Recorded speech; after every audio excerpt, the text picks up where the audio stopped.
어제 토요일이죠. 어제부터 우리 주일학교의 여름 성경학교가 시작이 되었습니다. 8월 중순에 청년부 수련회까지 이제 교회 안팎에서 진행이 될 예정인데요. 특별히 이번 주간에 이번 주 중에 주일학교는 일제히 다 성경학교와 수련회가 진행이 될 계획입니다. 우리 모든 성도님들께서 부모된 마음으로, 부모의 심정으로 자녀들의 신앙 성장을 위해서 우리가 함께 관심을 가지고 또 기도하고 응원해 주시기를 부탁을 드리겠습니다. 특별히 수고하시는 우리 교사분들, 또 함께 봉사해 주시는 우리 모든 성도님들에게 미리 감사의 말씀을 드리겠습니다. 우리 박수로 한번 수고하는 분들을 위해서 앞서서 격려했으면 좋겠습니다. 감사합니다. 오늘은 성경의 본문이 마침 좀 관련된 그런 본문일 수 있습니다. 예수님이 영유아 시절부터 장년이 되기까지 공생의 사역을 시작하러 나서기 이전까지 성장기에 관한 기록입니다. 성경에서 이 누가복음의 이 본문이 실은 예수님의 이 유년 시절, 영유아 시절부터 유년 시절, 소년 시절 이 성장기에 관한 내용이 유일할 것인데요. 만약에 여러분 당시에 이 회당에서 우리처럼 주일학교가 있었다면 예수님이 거기에 들어가 있었을 시기입니다. 그 나이대에 관한 그런 내용입니다. 그래서 오늘은 이 말씀을 가지고 우리 아이들이, 교회 안에 있는 우리 자녀들이 예수님처럼 자라가기를 바라는 그런 마음으로 몇 가지를 함께 생각하고 말씀의 교훈을 얻고자 합니다. 여러분, 성경에서 자녀에 관한 교훈, 자녀들에 관한 가르침, 이것을 말할 때는 항상 부모에게서 시작이 됩니다. 이것은 성경 구약에서부터 신약에 이르기까지 다 나타나고 있는 자녀들에 관한 어떤 훈계나 권면이나 어떤 교훈이나 이 모든 것들은 출발점이 이 부모에게서 나옵니다.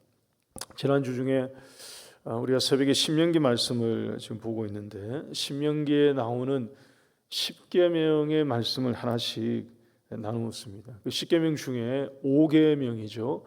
내 부모를 공경하라 하는 말씀 나눌 때 이것을 설명을 드렸습니다. 여러분, 그 5계명은 내 부모를 공경하라 하는 그 명령은 단순히 우리나라의 기본적인 정서인 효를 강조한 그런 계명으로만 이해가 될 것이 아니고요. 당연히 그것을 포함하기도 하지만 그것보다 훨씬 더 큰 의미가, 깊은 의미가 담겨져 있습니다. 보다 근원적인 하나님의 의도가 거기에 들어있음을 우리가 발견해 볼 필요가 있다고 말씀을 드렸습니다. 여러분, 당시에 하나님께서 십계명의 말씀을 주실 그 당시로 돌아가 보면 이것은 더더욱 명확한데요. 당시의 신앙교육은 그냥 가정에서 이루어지는 것입니다. 다른 데서 되는 게 아니고요. 신앙교육의 처음과 끝, 알파와 오메가는 그냥 가정에서 돼야 되는 그런 것이었습니다. 가정에서 신앙이 전해지거나 또 계승이 되거나 훈육이 되거나 전수되지 않으면 어디에서도 가능하지 않은 그런 것이었습니다. 오늘날처럼 주일학교가 있는 게 아니었습니다.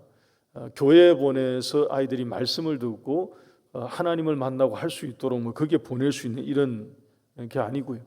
또 아이들을 맡겨서 위탁해서 신앙을 배울 수 있도록 하는 그런 기독교 대안학교 같은 그런 기독교 학교가 있었던 것도 아닙니다. 오롯이 가정에서 부모를 통해서 하나님을 만나야 되는 거예요. 부모를 통해서 하나님의 말씀을 들어야 되고 배워야 되고, 궁금한 게 있으면 부모님에게 질문해야 되고, 거기서 신앙인이 먼저 되어가야 했던 그런 것입니다. 그런 이스라엘 백성들에게, 그런 그들에게 애굽에서 탈출하여서 나온 이후에 광야에서 40년을 헤맸습니다. 이제 약속의 땅에 들어가기 직전에 요단 강가에서 모압 평지에서 하나님이 모세를 통해 10계명의 말씀을 10가지의 계명의 말씀을 다시 들려주신 거죠.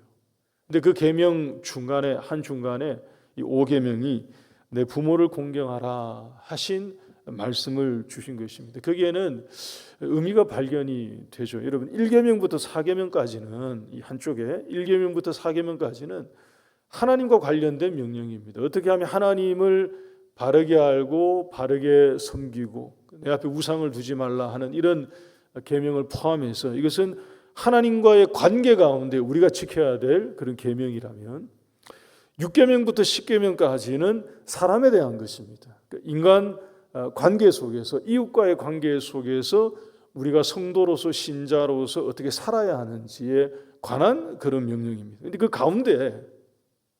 그 가운데에 다리처럼 브릿지처럼 하나님과의 관계, 그러니까 하나님을 사랑하라는 한 영역, 그 다음에 이웃을 내 몸과 같이 사랑하라는 또 한 영역, 이것을 마치 연결시켜서 정말로 하나님 기뻐하시는 이 율법의 모든 계명을 말씀을 지키기 위해서는 이것이 참 중요하다 하는 식으로 우리에게 다가오는 계명이 내 부모를 공경하라 하는 이 말씀입니다. 왜냐하면 여러분 앞서 말씀드린 것처럼 이 모든 신앙의 교육이 가정에서 되지 않으면 안 되는 것입니다. 설 수가 없는 그런 시대이기 때문에 가나안 땅에 들어가기 직전에 하나님은 이것을 백성들에게 계명으로 명령하신 것입니다. 자녀들이 만약에 가나안 땅에 들어가서 부모의 말을 듣고 싶어 하지 않아요. 부모를 통해서 하나님의 말씀을 듣고 훈계를 듣고요, 교훈을 받고 하나님을 배워가야 되는데 귀를 막아버립니다. 부모로부터 들어야 되는 하나님의 말씀의 교육을 거절하고 거부하면 그야말로 약속의 땅에 들어가기는 들어가지만 거기에서 영구히 살 수 없는, 그야말로 위태위태한 상황에 처할 수밖에 없는, 바꿔 말하면 하나님 나라의 공동체를 거기에 들어가서 이스라엘 백성들이 세워야 하는데 이걸 세울 수가 없게 되는 것입니다. 들어갔음에도 불구하고 실은 소용이 없게 되는, 희망이 없게 되는 것과 같은 그런 것이죠. 사도 바울은 신약에 오면 구약의 십계명에 담긴 하나님의 이 명령의 의도를 정확하게 읽은 것으로 보입니다. 에베소서 6장 1절과 2절 말씀 보게 되면 십계명의 이 계명을 인용할 때 1절에서 먼저 너희 부모에게 순종하라 하는 말씀으로 부모를 공경하라는 말씀 보다가 그 앞에 너희 부모에게 순종하라 하는 말씀으로 거기에 담긴 하나님의 의도를 보다 정확하게 담아낸 것입니다. 자녀들이 부모의 가르침에 순종하여서 따라 배우지 않으면 이도저도 다 안 되었던 그런 것입니다. 여러분 새벽에도 이 부분 설명을 드렸는데요. 가나안에 들어간 이스라엘 백성들이 결국에는 여기에 실패를 한 것입니다.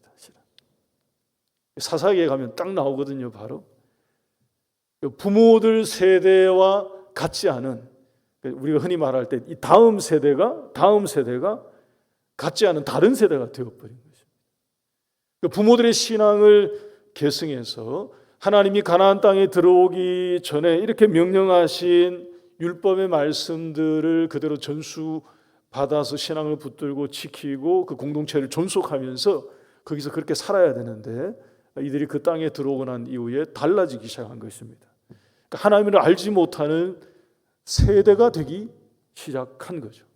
결국 그들의 끝이 멸망의 길로 가게 되는, 북이스라엘이 멸망하고요, 남쪽 유다가 멸망하는 그 방향으로 가게 되는 그런 몰락을 우리가 보게 된 것입니다.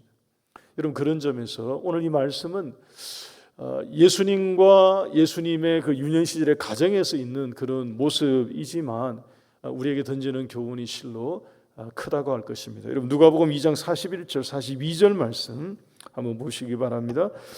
본문 41절과 42절을 보시면 그의 부모가 해마다 6월절이 되면 예루살렘으로 가더니 예수께서 12살 되었을 때에 그들이 이 절기의 관례를 따라 올라갔다라고 되어 있습니다. 여러분, 이것은, 이 모습은 당시 사람들에게 굉장히 당연한 그런 모습입니다. 새로운 것이 실은 전혀 아닌 그런 것이죠. 왜냐하면 당시 이스라엘 모든 가정은 정해진 하나님이 명하신 절기가 되면 성전에 가서 절기를 지켜야 했습니다. 특히 남자아이들은 12살이 되기까지는 가정에서 부모님들에게 신앙교육을 받아야 했고요. 앞에서 설명드린 것처럼 12살 될 때까지는 가정에서 신앙을 배우다가 12살이 되면 아직 성인은 아니지만 그때부터는 일종의 자격이 주어져서 부모를 따라 성전에 가서 절기를 지켜야 했다고 알려져 있습니다. 그러니 여기에 나타난, 오늘 이 본문에 나타난 이 모습은 지극히 평이한 모습이죠. 굉장히 일반적인, 그냥 그렇게 해야 되는 그런 보편적인 모습일 것입니다. 근데 여러분, 오늘날 저와 여러분들에게는, 우리에게는 이것이 적용이 되어야 하는 부분이 있습니다. 우리에게는 이것이 도전이 되고 교훈이 되어야 하는 그런 점이 분명히 있을 것입니다. 여러분, 41절을 다시 한번 보십시오. 본문 41절 다시 보시면, 그의 부모가 해마다 6월절이 되면 예루살렘으로 갔다 하는 이 말씀, 여러분, 여기에서 해마다를 우리가 살짝 좀 바꾸어서 주마다 또는 주일마다 이렇게 바꾸어서 읽어보면 좋겠다는 생각입니다. 왜냐하면 이게 오늘날 현대 교회에서 우리 성도들이 신앙생활을 할 때 우리에게 도전이 되고 또 적용이 되어야 하는 부분이기 때문에 그래요. 부모들이 보여야 하는 신앙의 모범과 같은 것이 여기에 담겨져 있습니다. 우리 부모님들이 가정에서 보여주어야 하는 예배하는 신앙을 보여주는 것과 같은 말씀이에요. 해마다 절기가 되면 성전에 올라가서 예배하는 부모의 모습을 보면서 자란 것이죠. 우리 하늘교회의 모든 가정들이, 우리 부모들은 여기 41절에 있는 것처럼 여러분 주일이 되면 매주마다 주일마다 예배하는 신앙의 모범을 가정에서 아이들에게 보여주고요. 자녀들은 42절 말씀에 나오는 이 예수님처럼 매주마다 주마다 부모를 따라서 예배하기 위해 하나님께로 나아가는 그런 가정의 복음화가 이루어지기를 주의 이름으로 축복합니다. 여러분, 이 모습이 우리에게 적용되어야 한다니까요.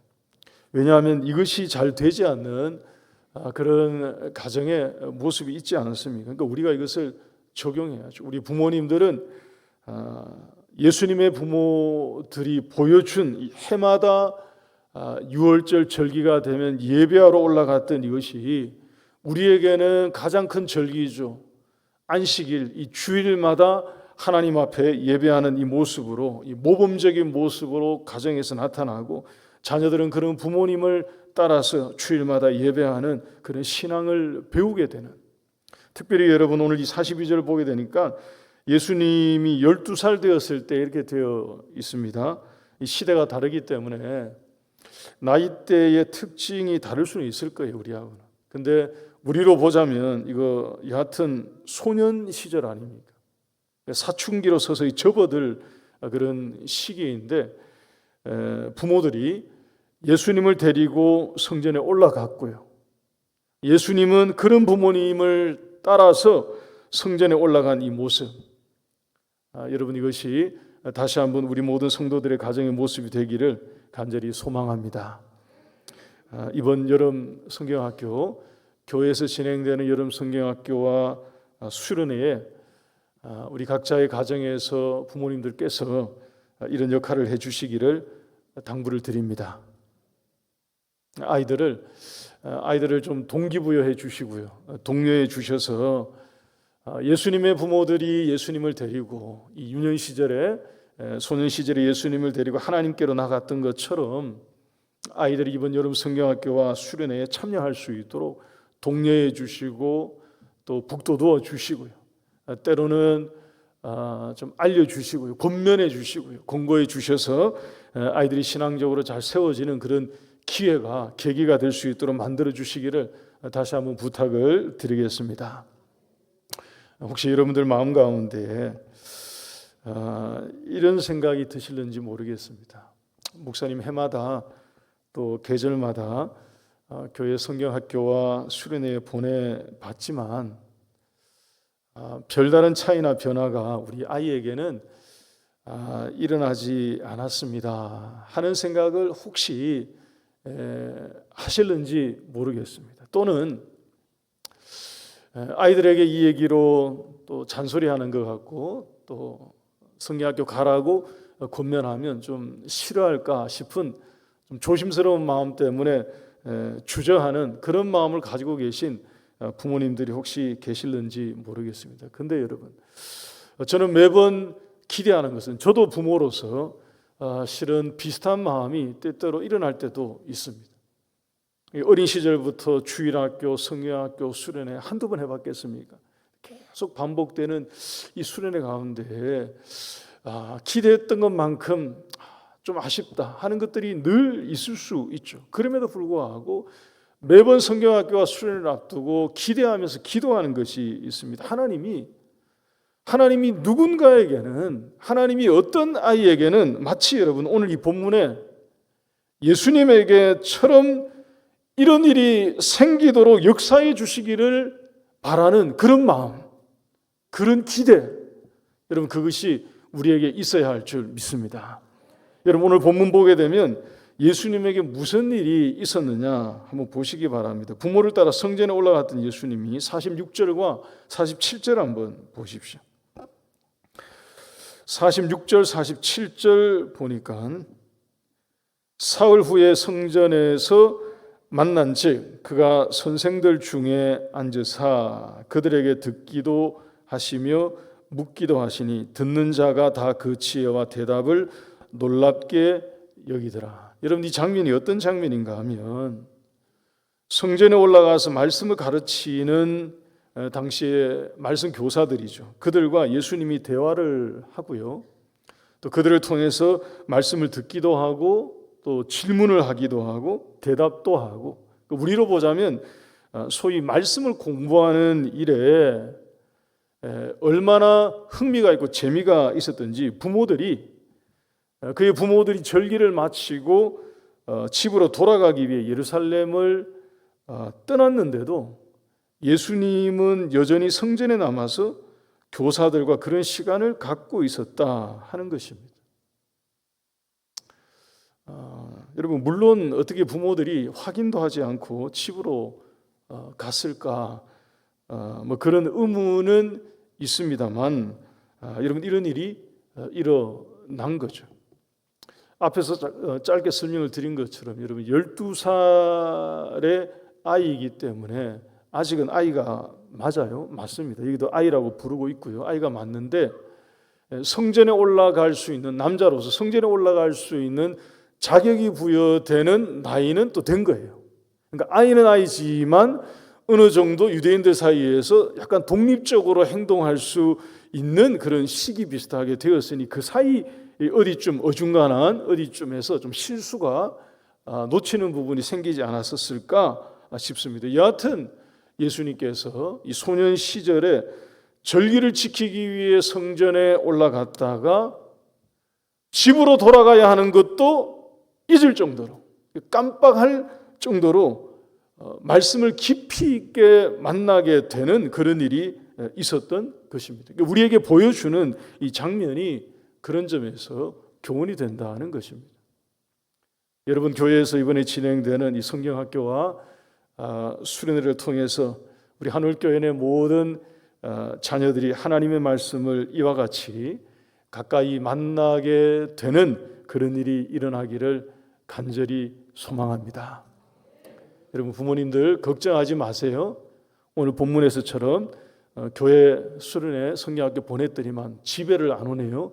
그런 일이 일어나지 않도록 우리 교사들이 잘 알아서 합니다. 때 되면 집에 무사히 돌아갈 수 있도록 다 관리하고요, 도와주고 합니다. 조금 더 걱정하지 마시고 참여할 수 있도록 독려해 주시고 보내주시기 바랍니다. 저는 목사로서 그런 기대가 있어요. 옛날에는 여러분, 예전에는 시대가 좀 많이 바뀌어서 그런지 모르겠는데, 예전에는 교회에서 막 이렇게 뜨겁게 신앙생활을 하던 아이들 중에 또는 청년들 중에 막 신학교 가겠다고 서운하고 그런 애들이 늘 있었거든요, 한두 명씩. 최근에 와서는 그런 뭐 분위기라고 할까요?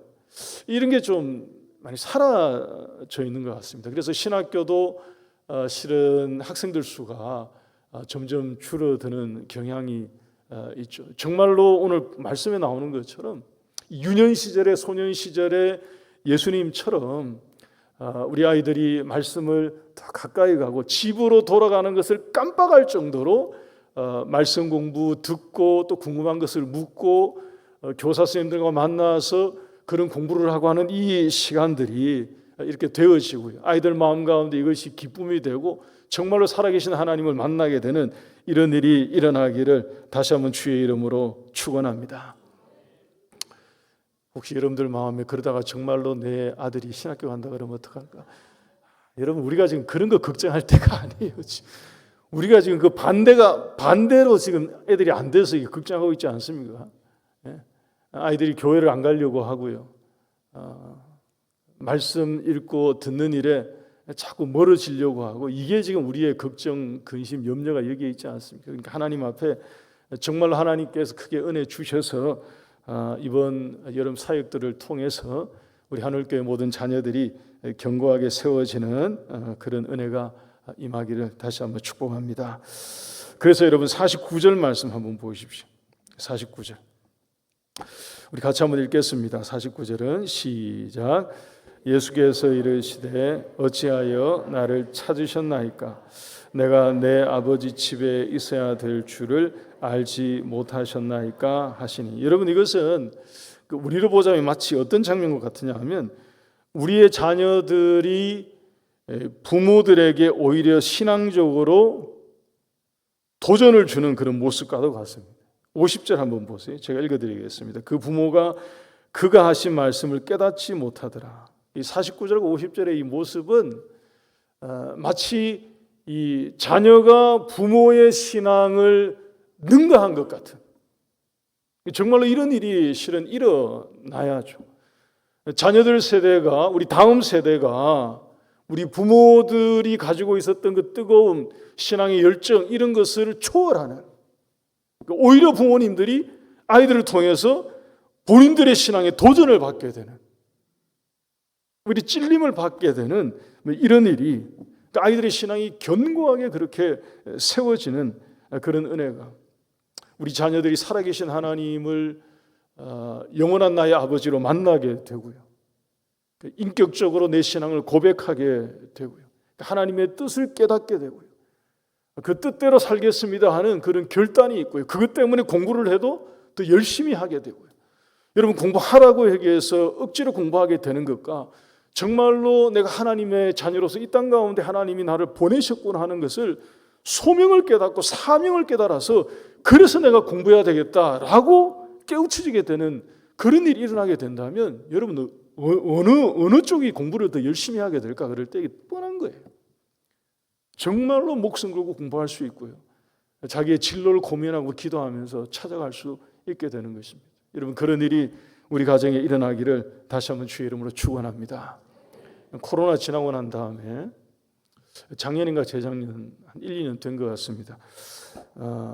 여러분, 아이들을 대상으로, 주일학교 아이들을 대상으로 한국 교회 안에서 주일학교 아이들을 대상으로 이 조사한 데이터가 있습니다. 조사한 내용.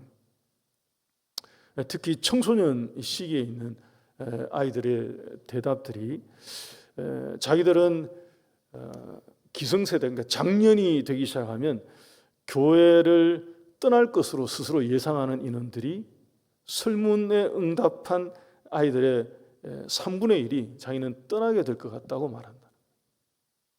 그리고 코로나 이후에 신앙이 약해진 그 정도가 장년들이 떨어진 것보다가 주일학교 아이들이 떨어진 비율이 훨씬 더 크다는 것입니다. 더 나아가서 그 아이들 중에서 가정에서 부모들과 함께 신앙에 대한 얘기를 그래도 뭐라도 하고 있는 비율을 조사를 하니까 10% 정도밖에 안 되는 거예요.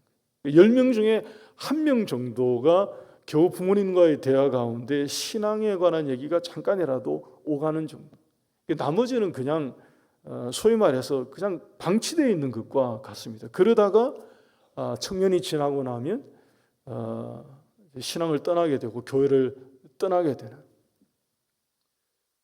왜 그럴까? 그럴 때 여러분, 그 시절에, 이 유년 시절에, 성장기 시절에 정말로 경험이 필요합니다. 신앙의 뜨거운 경험. 여러분 그런 얘기 있지 않습니까? 의심을 증명해 주면 그 의심이 확신으로 바뀐다, 이런 얘기 있거든요. 그러니까 의심을 가지고 있어서 불신의 마음이, 신앙에 대해서 불신의 마음이 있고 불확실한 마음이 있는데, 그것을 어떠한 계기를 통해서, 누군가를 통해서, 어떤 사건을 통해서 그 의심을 증명해 주면, 뭔가 증거를 얻게 되면 그 의심이 되로 바뀌어서 아주 폭발적인 확신을 갖게 되는 그런 사람으로 바뀐다는 거죠. 여러분 그게 뭐가 필요하냐 하면 40절 한번 보십시오. 이런 게 필요합니다. 40절 말씀 보면 아기가 자라며 강하여지고 지혜가 충만하며 하나님의 은혜가 그의 위에 있더라.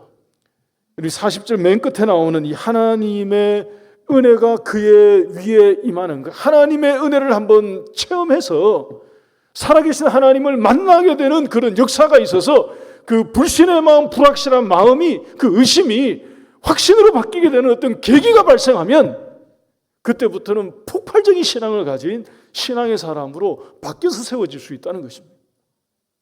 여러분 이런 은혜가, 하나님의 은혜가 우리 자녀들에게 임하기를 간절히 소원합니다.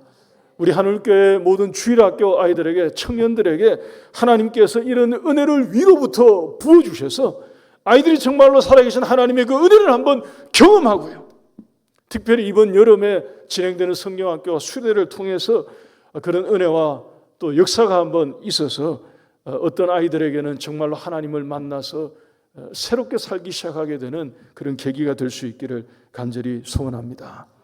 그래서 우리 교회 내 모든 자녀들이 52절 말씀, 맨 끝에 있는 이 말씀에 있는 것처럼 하나님과 사람들에게 더욱 사랑스럽게 자라가는 그런 모든 우리 성도들의 가정에 자녀들이 다 될 수 있기를 주의 이름으로 축원합니다. 우리 찬송하고 기도하겠습니다.